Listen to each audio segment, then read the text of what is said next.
Hello friends, Anu's വേൾഡിൻ്റെ മറ്റൊരു വീഡിയോയിലേക്ക് സ്വാഗതം. ഇന്നത്തെ വീഡിയോയിൽ പെർഫെക്റ്റായിട്ട് താളി എങ്ങനെ പ്രിപ്പയർ ചെയ്യാം എന്ന് നോക്കിയാലോ. അപ്പോൾ താളി ഉണ്ടാക്കാൻ ചെമ്പരത്തി മസ്റ്റാണ്.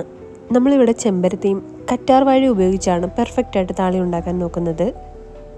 അപ്പോൾ നമ്മുടെ വീട്ടുമുറ്റത്ത് ചെമ്പരത്തി ഇല്ലാത്ത കാരണം പോകുന്ന വഴിക്ക് ഒരുപാട് ചെമ്പരത്തി പൂവ് നിൽക്കുന്ന കണ്ടു. അപ്പോൾ നമ്മളൊന്നും നോക്കിയില്ല, ഉടനെ തന്നെ വണ്ടി നിർത്തി ചെമ്പരത്തി പറിച്ചെടുത്തിട്ടുണ്ട്. അങ്ങനെ അതുമായിട്ട് നേരെ വീട്ടിലേക്ക് വിട്ടു. കണ്ടില്ലേ, ഇത്രയധികം ചെമ്പരത്തി കിട്ടിയിട്ടുണ്ട്. ചെമ്പരത്തി പൂവിൻ്റെ തണ്ട് കളഞ്ഞതിന് ശേഷം നമുക്കിതൊന്ന് വാഷ് ചെയ്തെടുക്കണം. കാരണം നമ്മൾ റോഡ് സൈഡിൽ നിന്ന് പറിച്ച കാരണം പൊടിയൊക്കെ ഒരുപാട് കാണും.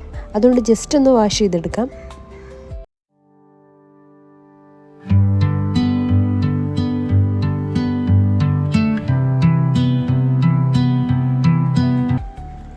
അങ്ങനെ പൊടിയൊക്കെ ഒരുവിധം പോയിട്ടുണ്ട്. പൊടിയൊന്നും ഓവറായിട്ടില്ലായിരുന്നു, ജസ്റ്റ് ഒന്ന് വാഷ് ചെയ്തെടുത്തു.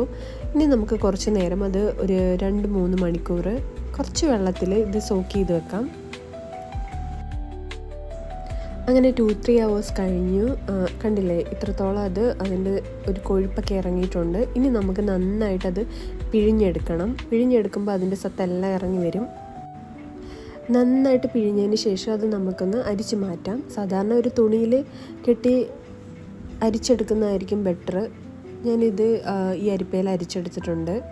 ഇതിന് ശേഷം ഞാൻ ഒന്നുകൂടെ ഒന്ന് തുണിയിൽ വെച്ച് പിഴിഞ്ഞെടുക്കും. ഞാനിവിടെ എടുത്തപ്പോൾ കുറച്ച് വെള്ളം കൂടിപ്പോയി, പക്ഷെ കുഴപ്പമില്ല. നമ്മൾ എത്രത്തോളം വെള്ളം കുറച്ച് വെക്കുന്നോ അതനുസരിച്ച് നല്ല കൊഴുപ്പോടുകൂടി നമുക്ക് താളി ഉണ്ടാക്കിയെടുക്കാൻ പറ്റും. അതിനുശേഷം ബാക്കിയുള്ളത് ഇങ്ങനെ ചെറിയൊരു തുണിയിൽ അരിച്ചെടുക്കാം. നമ്മൾ മാക്സിമം അതിൻ്റെ കൊഴുപ്പെല്ലാം ഇങ്ങനെ പിഴിഞ്ഞെടുക്കണം.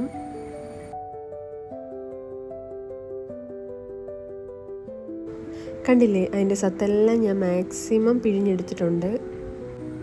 ഇനി നമുക്ക് വേണ്ടത് കറ്റാർവാഴയാണ്. ഒരു കറ്റാർവാഴ കട്ട് ചെയ്തെടുത്തിട്ടുണ്ട്. അതിലൊരു യെല്ലോ കളറുണ്ട്. അത് പോകുന്ന വരെ നമ്മൾ നന്നായിട്ട് വാഷ് ചെയ്തെടുക്കണം. ആ യെല്ലോ കളർ നമ്മുടെ ദേഹത്തൊക്കെ പറ്റിക്കഴിഞ്ഞാൽ നല്ല ചൊറിച്ചിലൊക്കെ ഉണ്ടാകും. അതുകൊണ്ട് അത് ശ്രദ്ധിച്ച് നന്നായിട്ട് കഴുകിയെടുക്കണം. ഇനി ചെറിയ പീസായിട്ട് എടുത്തതിന് ശേഷം നന്നായിട്ട് നമ്മൾ ജാറിലിട്ട് മിക്സ് ചെയ്തെടുക്കണം. കണ്ടില്ലേ, ഈ ഒരു കൺസിസ്റ്റൻസി വരെ നന്നായിട്ട് അടിച്ചെടുക്കണം. ഇതിന് ശേഷം നമ്മൾ നേരത്തെ ഉണ്ടാക്കി വെച്ച ചെമ്പരത്തി താളിയിലേക്ക് ഇത് അരിച്ചു വെച്ച് കൊടുക്കുക. അങ്ങനെ ചെമ്പരത്തി താളിയും കറ്റാർ വാഴയും കൂടെ ആകുമ്പോൾ നല്ല പെർഫെക്റ്റായിട്ടൊരു താളി നമുക്ക് കിട്ടും. ആവശ്യം കഴിഞ്ഞ് ബാക്കി വരുന്ന താളി കളയാനൊന്നും നിൽക്കണ്ട. കാരണം അത് നമുക്കൊരു ഒരാഴ്ചത്തോളം നമുക്ക് ഫ്രിഡ്ജിൽ സ്റ്റോർ ചെയ്ത് വെക്കാൻ പറ്റും. പിന്നെ സ്റ്റോർ ചെയ്ത് വെച്ച് ഉപയോഗിക്കുമ്പോൾ അത് തണുപ്പ് മാറിയതിന് ശേഷം മാത്രം തലയിൽ തേക്കണം. കാരണം പനി വരാൻ വേറൊന്നും പറയണ്ടല്ലോ. അങ്ങനെ ഞാനിത് ഒരു കുപ്പിയിലോട്ട് മാറ്റിയിട്ടുണ്ട്. നല്ല കൊഴുപ്പുണ്ട്. വെള്ളം കുറച്ച് വെച്ച് കഴിഞ്ഞാൽ ഇതിൽ നല്ല കൊഴുപ്പോട് കൂടി കിട്ടും. ഇത്രത്തോളം ഉണ്ട്.